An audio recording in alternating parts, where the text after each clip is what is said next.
नमस्कार। प्रादेशिक समाचार के साथ मैं पूनम किरकिट्टा। पहले मुख्य समाचार। प्रधानमंत्री आज केंद्र राज्य विज्ञान सम्मेलन का वर्चुअल माध्यम से करेंगे उद्घाटन। सम्मेलन नवाचार और उद्यमिता को बढ़ावा देने के प्रयासों की है कड़ी। चुनाव आयोग ने दुमका विधायक बसंत सोरेन की सदस्यता रद्द करने के मामले में राजभवन को भेजा मंतव्य। आयुष्मान भारत से जुड़े अस्पतालों के लंबे समय से बकाये को लेकर झारखंड हाईकोर्ट में जनहित याचिका दायर। रेलवे नई तेज रफ्तार वंदे भारत रेलगाड़ी शुरू करेगा। इसकी अधिकतम गति सीमा 180 किलोमीटर प्रति घंटे होगी। और राजधानी रांची में युवा कबड्डी सीरीज आज से 6 राज्यों की 10 टीमों के 140 खिलाड़ी ले रहे हैं भाग। और अब समाचार विस्तार से। प्रधानमंत्री नरेंद्र मोदी आज केंद्र राज्य विज्ञान सम्मेलन का वीडियो कॉन्फ्रेंस के माध्यम से उद्घाटन करेंगे। 2 दिनों का ये सम्मेलन अहमदाबाद की साइंस सिटी में आयोजित किया जा रहा है। यह सम्मेलन देश में नवाचार और उद्यमिता को बढ़ावा देने के प्रधानमंत्री के अथक प्रयासों की कड़ी है। इससे विज्ञान, प्रौद्योगिकी और नवाचार को बढ़ावा देने के लिए केंद्र और राज्यों के बीच सहकारी संघीय व्यवस्था की भावना के अनुरूप समन्वय और सहयोग मजबूत होगा। सम्मेलन में डिजिटल स्वास्थ्य देखभाल, अनुसंधान और विकास में निजी क्षेत्र का निवेश वर्ष 2030 तक दोगुना करने, किसानों की आय बढ़ाने में प्रौद्योगिकी के उपयोग और सबके लिए स्वच्छ ऊर्जा सहित विभिन्न विषयों पर विचार विमर्श होगा। निर्वाचन आयोग ने दुमका विधायक बसंत सोरेन की विधानसभा सदस्यता समाप्त करने से जुड़े मामले में राज्यपाल रमेश बैस को अपना मंतव्य भेज दिया है।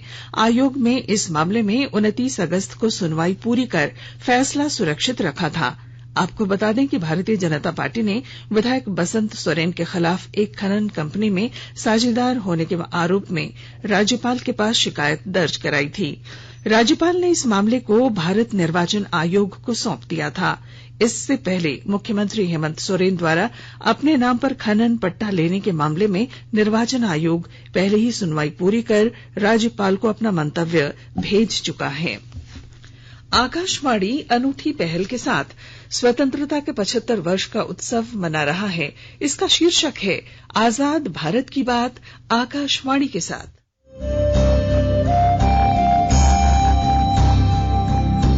आजाद भारत की बात आकाशवाणी के साथ। स्वतंत्रता के 75 वर्ष का उत्सव, जीवंत यात्रा की स्मृतियां, स्वतंत्र भारत की उपलब्धियां और कुछ रोमांचक पल। तो आप भी जुड़िए और सुनना न भूलें। 15 अगस्त से प्रतिदिन हमारे FM गोल्ड 100.1 और दूसरे चैनलों पर आजाद भारत की बात आकाशवाणी के साथ। झारखंड उच्च न्यायालय में आयुष्मान भारत से जुड़े अस्पतालों के लंबे समय से बकाये का भुगतान नहीं होने को लेकर जनहित याचिका दायर की गई है।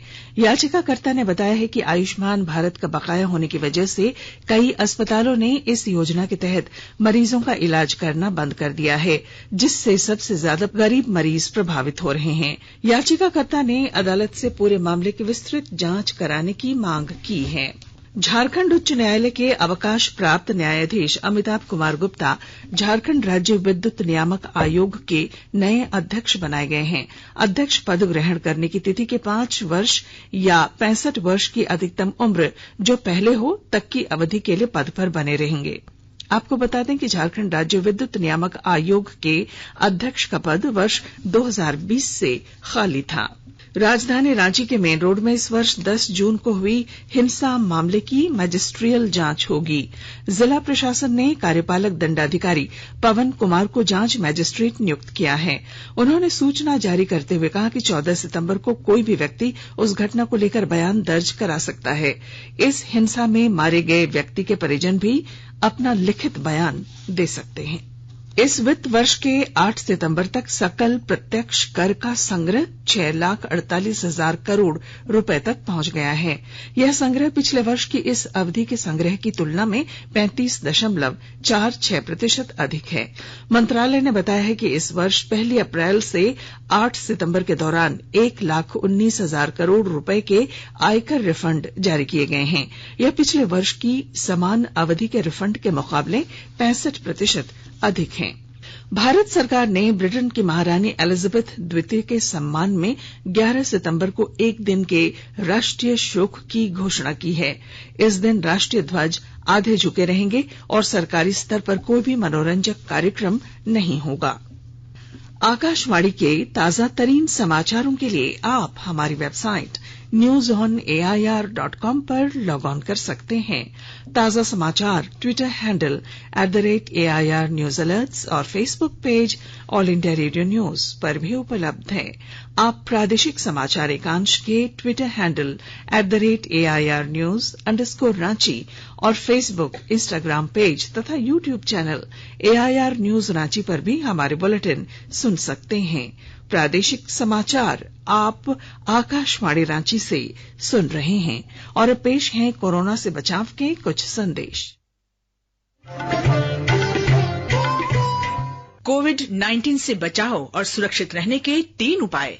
मास्क लगाएं, 2 गज दूरी है जरूरी, सुरक्षित दूरी रखें, हाथ और मुंह साफ रखें।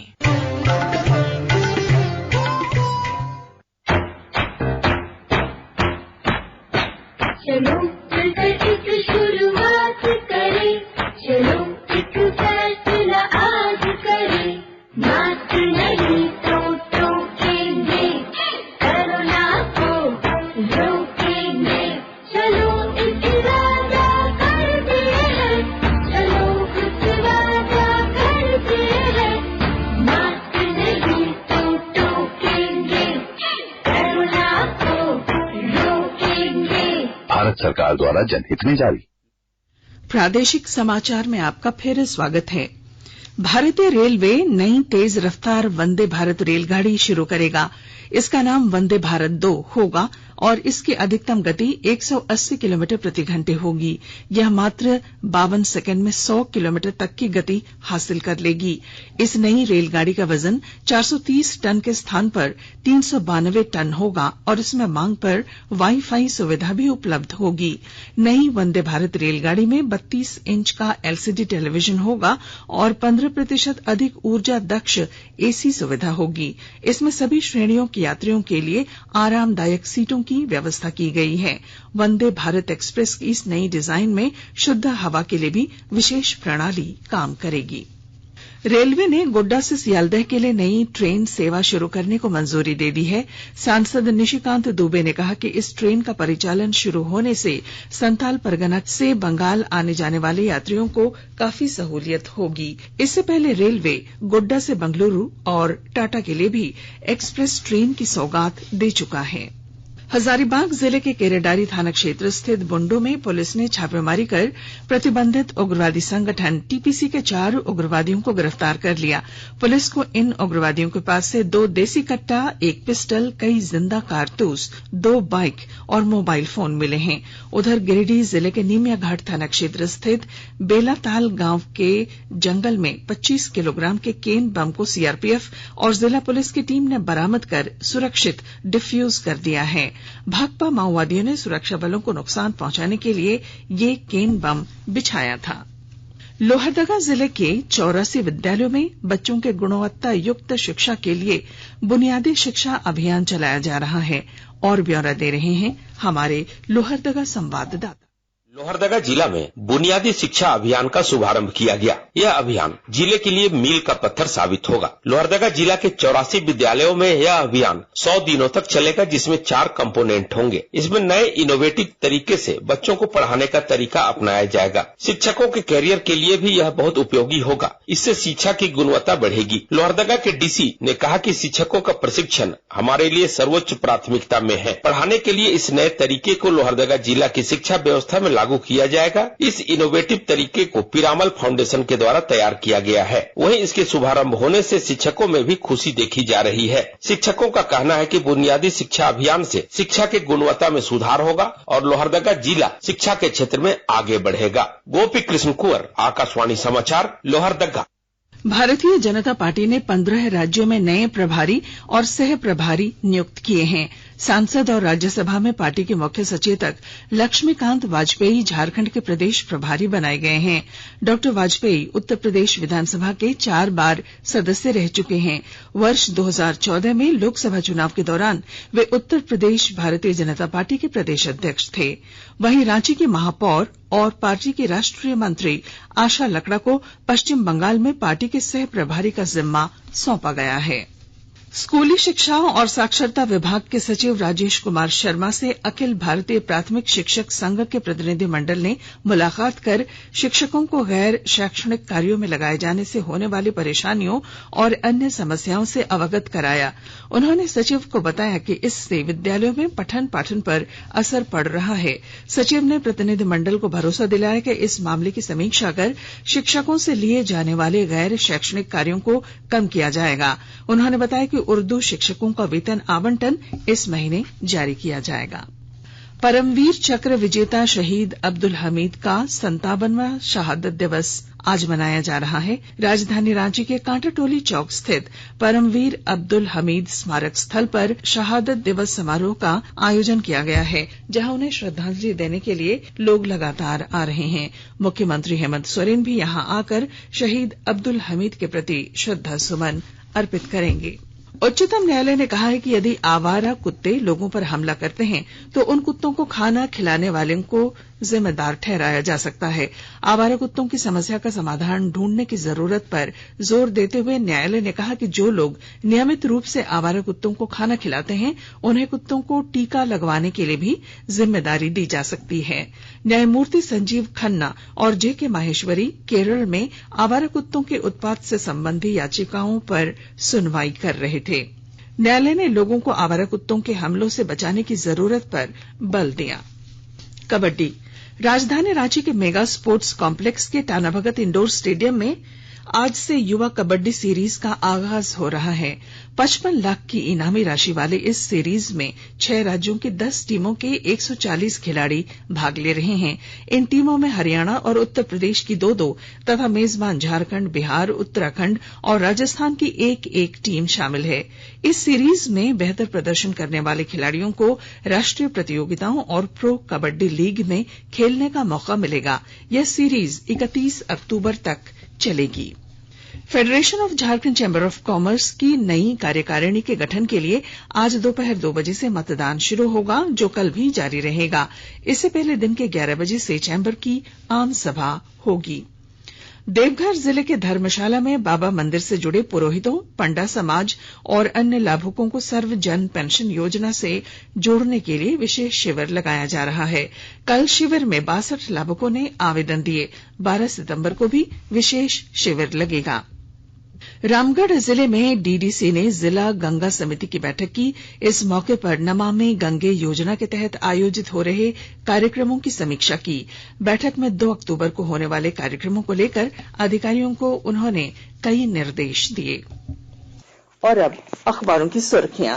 राज्य से प्रकाशित होने वाले लगभग सभी अखबारों ने दुमका विधायक बसंत सोरेन की सदस्यता मामले में राजभवन को मंतव्य भेजने और भाजपा द्वारा झारखंड समेत 15 राज्यों में नए प्रभारियों की नियुक्ति की खबर को प्रमुखता से प्रकाशित किया है। प्रभात खबर ने मैट्रिक के बाद 41% विद्यार्थी छोड़ देते हैं स्कूल, चुनते हैं दूसरा विकल्प शीर्षक से खबर को पहले पन्ने पर दी है। हिंदुस्तान ने नर्सिंग कॉलेजों में नामांकन और फीस को लेकर बनी नियमावली की खबर को प्रमुखता दी है।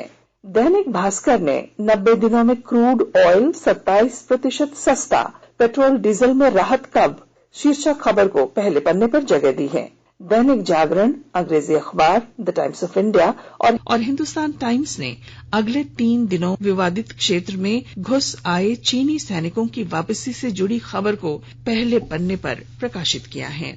और बुलेटिन के आखिर में मुख्य समाचार एक बार फिर। प्रधानमंत्री आज केंद्र राज्य विज्ञान सम्मेलन का वर्चुअल माध्यम से करेंगे उद्घाटन। सम्मेलन नवाचार और उद्यमिता को बढ़ावा देने के प्रयासों की है कड़ी। चुनाव आयोग ने दुमका विधायक बसंत सोरेन की सदस्यता रद्द करने के मामले में राजभवन को भेजा मंतव्य। आयुष्मान भारत से जुड़े अस्पतालों के लंबे समय से बकाये को लेकर झारखंड हाईकोर्ट में जनहित याचिका दायर। रेलवे नई तेज रफ्तार वंदे भारत रेलगाड़ी शुरू करेगा। इसकी अधिकतम गति 180 किलोमीटर प्रति घंटे होगी। और राजधानी रांची में युवा कबड्डी सीरीज आज से 6 राज्यों की 10 टीमों के 140 खिलाड़ी ले रहे हैं हिस्सा। और इसके साथ ही आकाशवाणी रांची से प्रादेशिक समाचार का ये बुलेटिन समाप्त हुआ। नमस्कार।